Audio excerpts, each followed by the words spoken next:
Ku hidup karena percaya, bukan karena melihat. Kau menjawab dengan cara yang heran.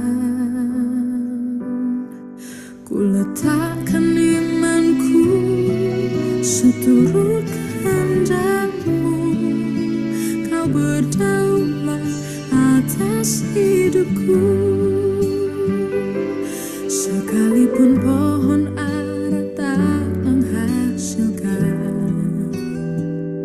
sekalipun tak ada yang dapat disimpan, namun hatiku percaya Kau tetap Allah di hidupku. Ku mau tetap bernyanyi, ku memilih memuji-Mu. Hanya Tuhanlah perlindunganku.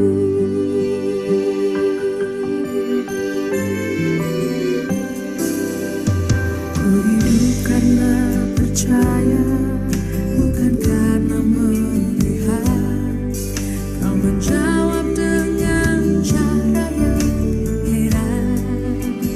Ku letakkan imanku seturut kehendak-Mu. Kau berdaulat atas hidupku. Sekalipun pohon ara tak menghasilkan, sekalipun tak ada yang dapat disimpan, namun hatiku percaya Kau tetap Allah di hidupku. Ku mau tetap bernyanyi, ku memilih memuji-Mu. Hanya Tuhanlah perlindunganku.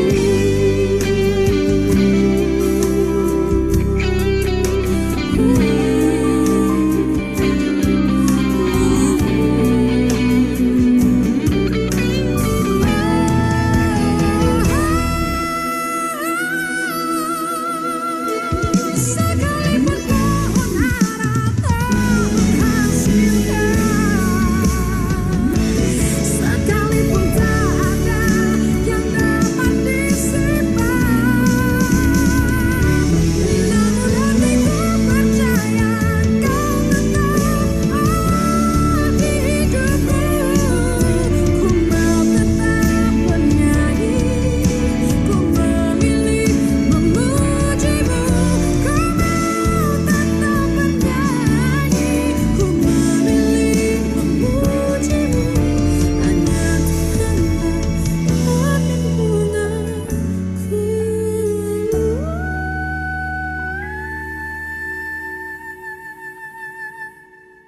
Hanya Tuhanlah perlindunganku.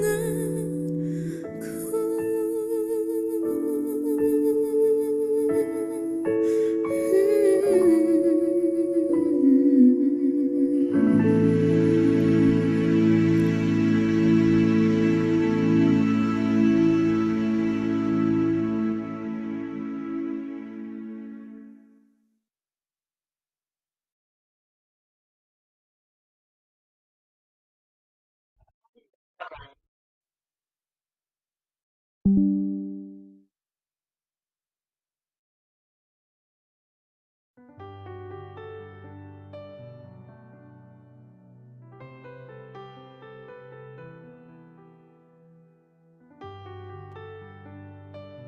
Sekalipun pohon ara tidak berbunga, pohon anggur tidak berbuah, hasil pohon zaitun mengecewakan. Sekalipun ladang-ladang tidak menghasilkan bahan makanan, kambing domba terhalau dari turunan, dan tidak ada lembu sapi dalam kandang. Namun aku akan bersorak-sorak di dalam Tuhan, beria-ria di dalam Allah yang menyelamatkanku. Bapa, terima kasih Tuhan. Pengharapan selalu ada di dalam Engkau, sekalipun hidup kami mengalami banyak sekali tekanan dan goncangan. Tapi pengharapan akan Engkau Tuhan membuat kami hidup. Dan hidup di dalam Engkau Tuhan adalah hidup di dalam anak Allah yang memberikan kekuatan dalam kehidupan kami, menjadikan kami lebih daripada pemenang. Tuhan Allahku ada di antara kami untuk memberikan kemenangan. Terima kasih Tuhan untuk Engkau bergirang di tengah-tengah kehidupan kami. Kami percaya Tuhan adalah Allah yang perkasa. Dia jaya dalam segala kekuatannya. Terima kasih Bapa di surga, pagi hari ini kami hendak merenungkan firman Tuhan. Dalam nama Yesus Tuhan kami berdoa dan mengucap syukur. Haleluya. Amin. Shalom, selamat pagi saudara. Kuatkan dan teguhkan imanmu. Tuhan sudah dekat. Hendaklah kebaikan hatimu diketahui semua orang. Dan saudaraku yang diberkati, sekalipun pohon ara tidak berbunga, berbicara tentang segala sesuatu yang ada di sekitar kita mungkin tidak mendatangkan sukacita, tetapi Tuhan adalah pengharapan kita. Sekalipun pohon anggur tidak berbuah, saudara berbicara tentang kesulitan-kesulitan ekonomi, berbicara tentang stagnasi, tetapi biarlah engkau berseru dan berharap kepada Tuhan. Jikalau hasil pohon zaitun mengecewakan, apa yang engkau tabur engkau belum menuainya, tetapi berharaplah kepada Tuhan. Sekalipun ladang-ladang tidak menghasilkan bahan makanan, mungkin saat ini ada kekurangan yang melanda. Secupak gandum sedinar harganya, harga-harga makin mahal. Dan mungkin bagi ASN itu kenaikan gaji itu 8%. Tetapi kenaikan harga-harga barang sudah mencapai 300%, saudara. Dan bahkan kenaikan BBM membuat harga-harga bahan pokok itu mengalami kenaikan. Tetapi saudara, sampai hari ini bukankah kita masih tetap bisa makan? Bukankah kita masih tetap bisa hidup? Bukankah kita masih bisa tetap beraktivitas? Bahkan banyak orang masih bisa mengendarai kendaraan pribadi kemana-mana. Saudara, itu bukti bahwa apapun kondisi yang berubah di sekitar kita, keadaan ekonomi yang mungkin terlihat sulit, tetapi kita masih bisa tetap bersyukur. Di daerah kami di Sulawesi Utara, ada kebiasaan orang selalu mengucap syukur di dalam segala hal. Orang menikah bersyukur, setelah menikah bersyukur, orang yang berulang tahun bersyukur, orang yang memiliki anak, lahir anak, berulang tahun bersyukur, buat pesta, makan-makan, bahkan orang mati pun bersyukur. 3 hari setelah kematian bersyukur, 1 minggu setelah kematian bersyukur, 40 hari setelah kematian bersyukur dan makan-makan, sampai 1 tahun meninggal dunia masih tetap bersyukur. Ketika kita mengimplementasikan kehidupan yang selalu mengucap syukur, saudara, Tuhan pasti akan mencukupkan dan kita sampai hari ini masih bisa makan. Nah, bagaimana saudara? Apakah masih ada ucapan syukur di dalam hatimu? Ketahuilah orang-orang yang bersyukur adalah orang-orang yang hidup oleh iman di dalam percayanya kepada anak Allah yang hidup. Dan saudara, sekalipun tidak ada lembu sapi dalam kandang, berbicara tentang hak-hak kita, mungkin harta kita itu sudah berkurang karena harus digadaikan, harus dijual, karena adanya kebutuhan-kebutuhan di dalam hidup. Tetapi bukan berarti membuat kita kehilangan sukacita. Ingat saudara, harta di dunia ini adalah titipan. Dan hidup kita hanya iman kepada anak Allah yang hidup. Kita adalah musafir di dunia ini.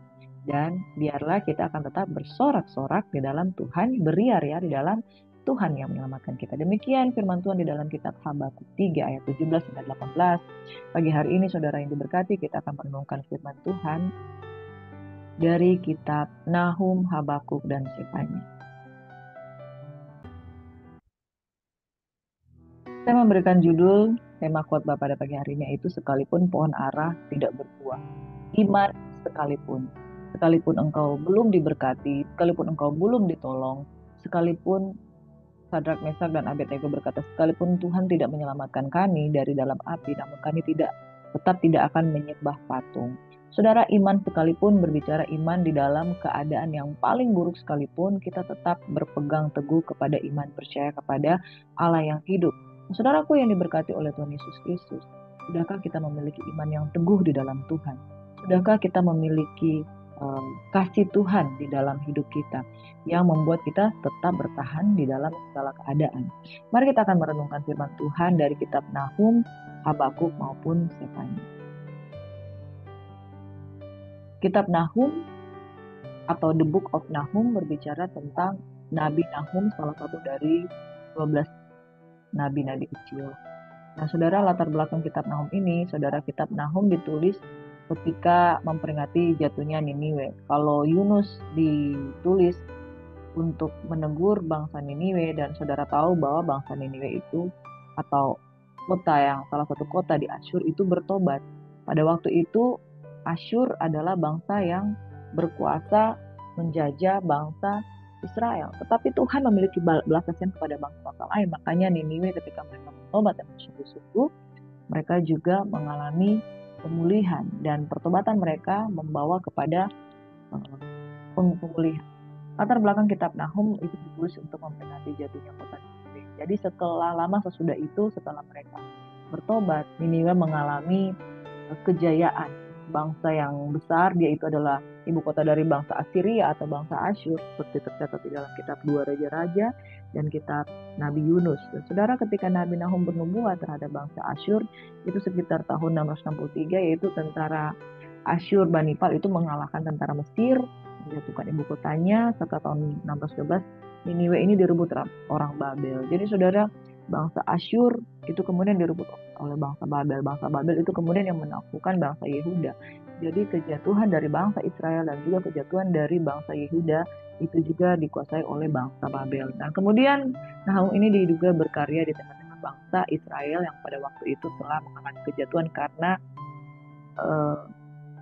mengalami pembuangan di Asyur. Dan ketika Asyur masih di puncak kekuasaan, Asyur itu memerintah dengan sangat kejam dan peraturan yang sangat ketat. Nah saudara, di dalam kitab Nahum ini ada 3 pasal yang sangat-sangat mempengaruhi, yaitu pasal yang pertama itu menonjolkan tentang sifat-sifat dari Tuhan Yahweh, dan kemudian di ayat yang ke-9 di pasal 1 itu berbicara tentang restorasi atau pemulihan Israel dan Yehuda dari penyerbuan yang mereka alami.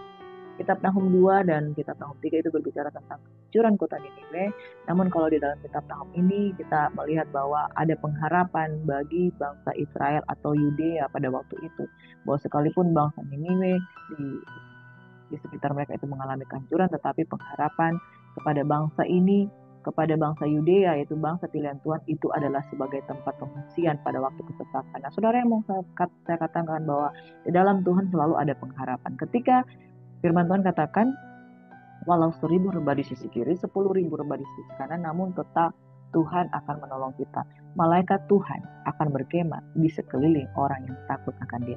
Saudara, bangkitlah pada hari ini apapun keadaanmu. Mungkin bisnismu sedang lesu, mungkin engkau kekurangan strategi, engkau kekurangan visi, engkau kekurangan iman, engkau memiliki banyak intimidasi, engkau mau berbisnis, intimidasi bilang, enggak usah, nanti kamu gagal.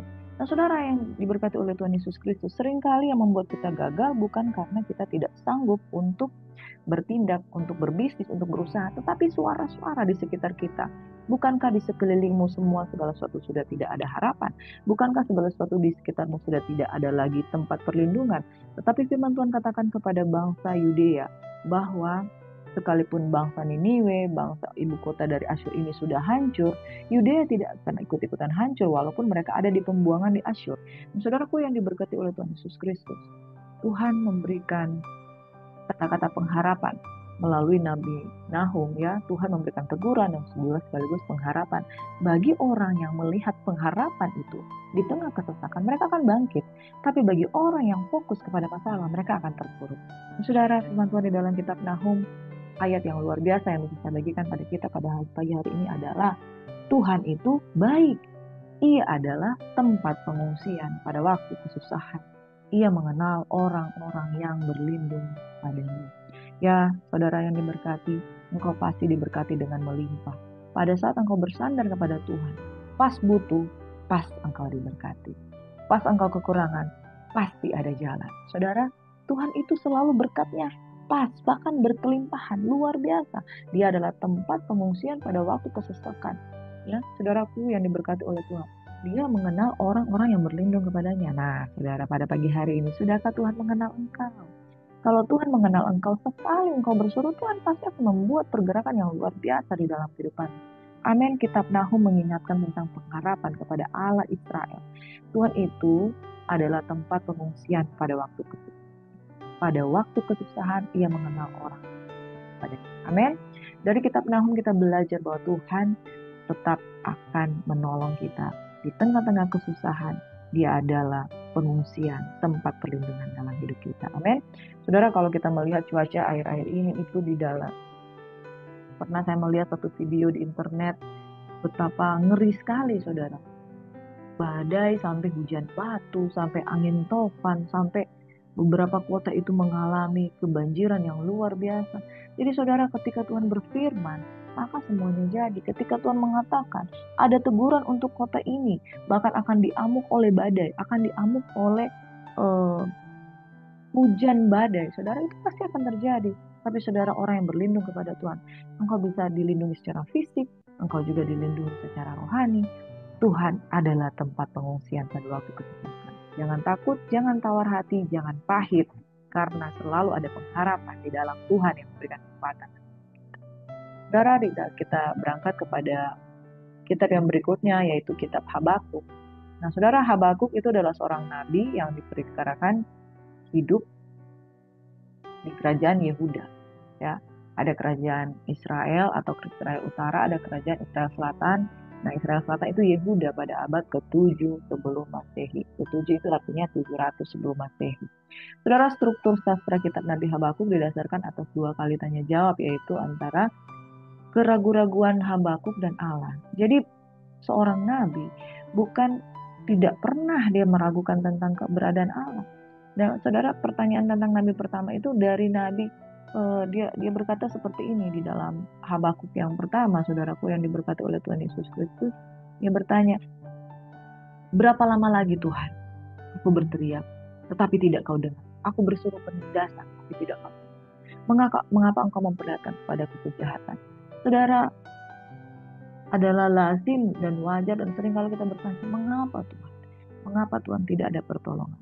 Tapi saudara, jangan takut. Orang yang justru berseru-seru dan bertanya kepada Tuhan, dia akan ngomong, bercakap-cakap dengan Tuhan, dan dia akan menemukan pengharapan. Pertanyaan nabi pertama itu pertanyaan dari nabi ini, keluhannya terhadap keadilannya tidak ada dan kenapa Allah tidak memperhatikan umatnya. Lalu dia bertanya lagi mengenai mengapa keadilan Tuhan itu mengenai serangan yang dilakukan oleh bangsa Kain atau bangsa Babel. Saudaraku yang diberkati, pertanyaan ini adalah pertanyaan yang wajar bagi orang yang ada di dalam tekanan. Tetapi Tuhan yang mengenal hati setiap umat yang percaya kepadanya. Karena engkau sudah meninggalkan aku, demikianlah firman Tuhan. Nah, saudara, namun ketika Habakuk terus berdoa, terus berseru kepada Tuhan. Dan di tahap ketiga itu ada satu mazmur yang sangat luar biasa dari Habakuk 3, bahwa sekalipun pohon ara tidak berbuah, pohon ara tidak berbunga, pohon anggur tidak berbuah, dan pohon saitun namun aku akan beria-ria di dalam Allah yang. Saudara, ketika Habakuk mempertanyakan tentang keadilan Tuhan, justru dia menemukan rema di dalam hatinya bahwa Tuhan itu adil. Tuhan pasti akan menolong dia. Nah, saudara, berkati oleh Tuhan Yesus Kristus. Kalau kita melihat di dalam kitab Habakuk, itu pasal-pasalnya menceritakan tentang yang pasal yang pertama, yaitu keluhan Nabi karena ketidaksetiaan. Lalu penghukuman yang dijalankan oleh orang Kasdi, bangsa Babel. Kenapa sih bangsa ini harus dihukum oleh bangsa keadilan? Saudara, kemudian dia bertanya, di manakah keadilan Tuhan? Tapi kemudian di pasal yang kedua ada ayat yang luar biasa, orang benar akan hidup oleh karena percayanya. Lalu penghukuman atas para penindas di pasal 2 dan doa Nabi Habakuk, yaitu mazmur yang sudah kita nyanyikan pada awal ibadah tadi. Saudara, Habakuk 2 ayat 4 firman Tuhan berkata, sungguhnya orang yang membusungkan dada tidak lurus hati, tetapi orang benar itu akan hidup oleh percayanya. Saudaraku, di dalam Habakuk 2 ayat 4, Tuhan mengingatkan tentang orang benar itu akan hidup oleh iman. Orang benar itu akan hidup oleh percayanya, bukan dari apa kata orang, bukan dari apa kata pikirannya sendiri, tapi orang benar akan hidup oleh iman. Nah, di Roma 1 ayat 17, ayat firman Tuhan ini diulang kembali oleh Paulus. Orang benar akan hidup oleh iman. Galatia 3 ayat 11, orang yang benar akan hidup oleh iman. Ibrani 10 ayat 38, orang yang benar akan hidup oleh iman. Saudara, bukan perbuatan yang menyelamatkan, tetapi sola fide, sola gratia, sola scriptura, hanya oleh iman, hanya oleh anugerah, dan hanya oleh karena firman, dan hanya oleh karena kemuliaan Tuhan. Soli Deo gratia, segala kemuliaan hanya bagi Tuhan. Saudaraku yang diberkati oleh Tuhan Yesus Kristus, kitab Habakuk ini temanya adalah keadilan Tuhan. Keadilan Tuhan berbicara tentang bagaimana kalau kita jatuh dalam dosa dan kita kalau tidak balik kepada Tuhan, kita akan mengalami kebinasaan. Tapi kalau kita jatuh dalam dosa dan kita berseru kepada Tuhan, Dia pasti akan menyelamatkan. Sebab itu, tema dari Habakuk ini adalah kamu harus punya iman. Keadilan Tuhan itu akan terjadi kalau kita hidup oleh iman. Keadilan Tuhan, pertolongan Tuhan, bahkan pemulihan dari Tuhan, bahkan Tuhan sanggup menghapus dosa kalau kita hidup oleh iman. Iman kepada siapa? Mesias. Raja yang dia katakan akan ada raja yang bangkit di tengah-tengahmu, itulah Mesias. Ketika kita percaya kepada Mesias, maka kita akan hidup. Saudaraku, ketika orang terpuruk, sulit untuk percaya. Ketika orang mengalami tekanan ekonomi, sulit untuk percaya. Kecenderungan manusia ketika dia mengalami tekanan ekonomi yaitu berjalan dengan akal pikirannya sendiri. Tidak mau mengandalkan Tuhan, tidak mau hidup oleh iman, tidak mau bersandar pada Tuhan. Saudara yang diberkati, di daerah kami di Sulawesi Utara, bahkan ada banyak berita-berita yang cukup mengerikan, saudara. Hanya karena adalah seorang perempuan ingin memberi iPhone, dia sanggup membinasakan ponakannya sendiri. Dia sanggup membinasakan ponakannya sendiri. Kebutuhan ekonomi, saya mau katakan, kebutuhan ekonomi bukan masalah sepele. Saudara harus memperhitungkan posisi Tuhan ketika engkau mengalami kebutuhan yang sangat-sangat butuh. Engkau taruh di mana Tuhan? Tuhan itu adil, saudara. Kalau engkau kekurangan, engkau tidak mengandalkan Tuhan, ya engkau akan binasa, hanyut dengan keinginanmu sendiri. Tapi kalau engkau mencari Tuhan, dia adil, dia setia, maka pasti akan menolong kita. Dan saudara, keadilan Tuhan butuh iman untuk jangkau sampai ke belakang tabir. Saudaraku yang diberkati oleh Tuhan Yesus Kristus, jangan berespon negatif terhadap kekurangan ekonomi, kebutuhan, dan lain sebagainya.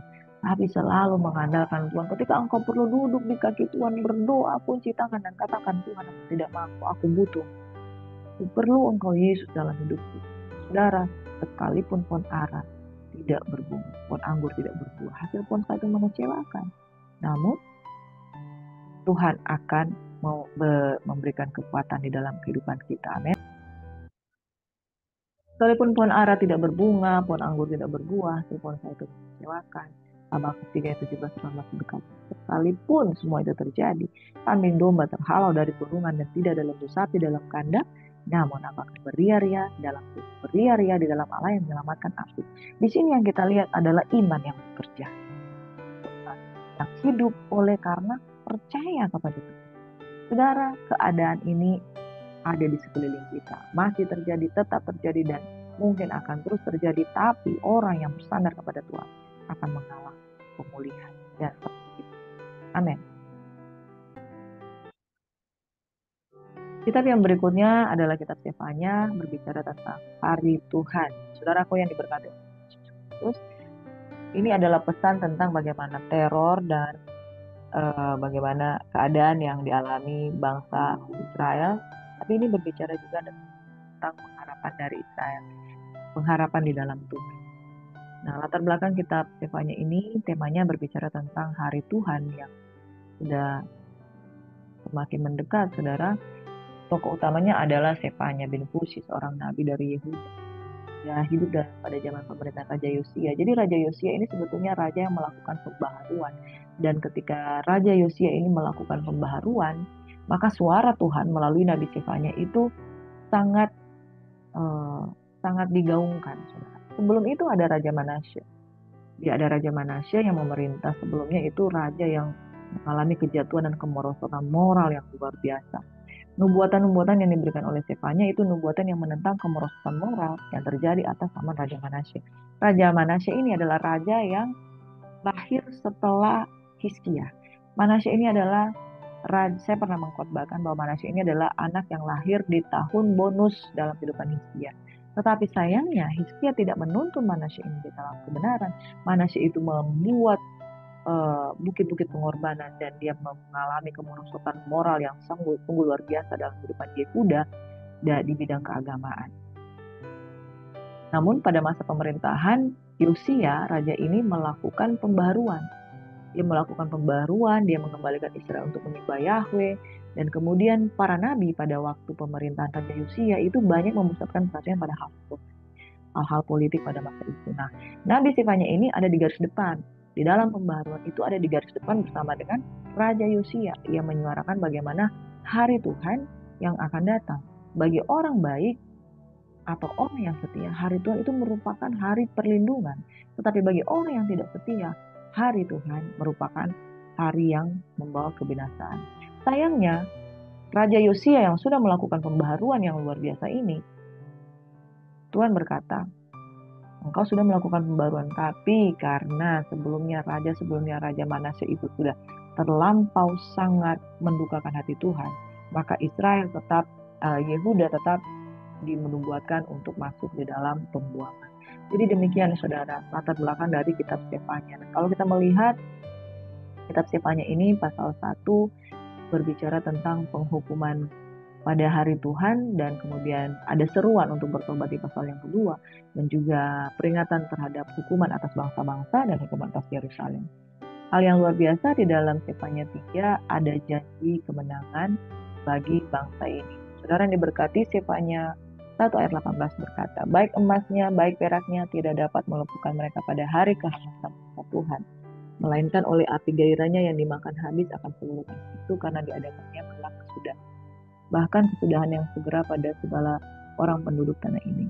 Sefanya 2 ayat 3 berkata, carilah Tuhan, hai semua orang yang rendah hati di negeri yang melakukan hukumnya. Carilah keadilan, carilah kerendahan hati. Mungkin kamu akan terlindung pada hari kemurkaan Tuhan. Mungkin kamu akan terlindung pada hari kemurkaan Tuhan. Jadi saudara, ini semua berbicara tentang sama seperti di dalam kitab Habakuk tadi. Kalau engkau punya iman, jadi punya iman, cari Tuhan dengan sungguh-sungguh, engkau akan mengalami perlindungan. Saudara, Tuhan gak minta harta kita. Tuhan gak minta engkau korbankan nyawa. Tapi yang Tuhan minta itu iman, dan carilah Tuhan. Maka Sefanya 3, firman Tuhan berkata seperti ini. Tuhan Allahmu ada di antaramu sebagai pahlawan yang memberi kemenangan. Tuhan bergirang dengan penuh sukacita. Amin. Dia berguna dengan penuh sukacita. Dia membaharui engkau dalam kasih-Nya. Allah bersorak-sorai dengan engkau dan bersorak-sorai. Amin. Saudaraku yang diberkati oleh Tuhan Yesus. Mari angkat kedua tanganmu dan katakan, Tuhan, aku mau beriman. Aku mau hidup oleh iman. Aku mau hidup dalam percaya kepada Tuhan. Dan aku mau mencari Tuhan dengan sungguh-sungguh. Pagi-pagi benar, saudara. Jangan sibuk dengan handphone. Jangan sibuk dengan masalah-masalah dapur, tapi cari Tuhan dengan sungguh-sungguh. Maka kalau engkau sudah merasakan hadirat Tuhan, sudah penuh dalam kehidupanmu, aktivitas apapun yang engkau akan lakukan itu akan menjadi hal yang luar biasa. Amin. Mari kita dalam doa. Bapa di surga, kami percaya Tuhan akan bergirang dengan penuh sukacita. Allah akan bersorak-sorai dengan memberikan kemenangan. Carilah Tuhan, maka engkau akan hidup, demikian firman Tuhan. Kami mencari wajah-Mu, kami hidup sebagai orang benar oleh karena iman. Perbuatan tidak menyelamatkan, tetapi orang yang benar akan hidup oleh iman. Maka orang yang benar akan hidup oleh iman, kami akan melakukan perbuatan-perbuatan yang benar. Bapa, dimanapun anak-anak Tuhan berada pada saat ini, sekalipun pohon ara tidak berbunga, pohon anggur tidak berbuah, hasil pohon zaitun mengecewakan, namun Tuhan akan bergirang dan memberikan kami kemenangan. Kami akan beria-ria di dalam Allah yang menyelamatkan kami. Sekalipun lembu sapi terlepas dari kandang, kami tetap akan mengalami kekuatan dalam Tuhan. Ini doa kami Bapa di surga. Taruh iman percaya kepada kami bahwa susah senang kami tetap akan setia. Sekalipun seolah-olah Allah tidak menolong kami tidak akan menyembah patung, kami tidak akan meninggalkan. Dalam nama Yesus, orang-orang yang hidup oleh iman akan berkata kepada Tuhan. Tuhan Yesus memberkati. Shalom and God bless you.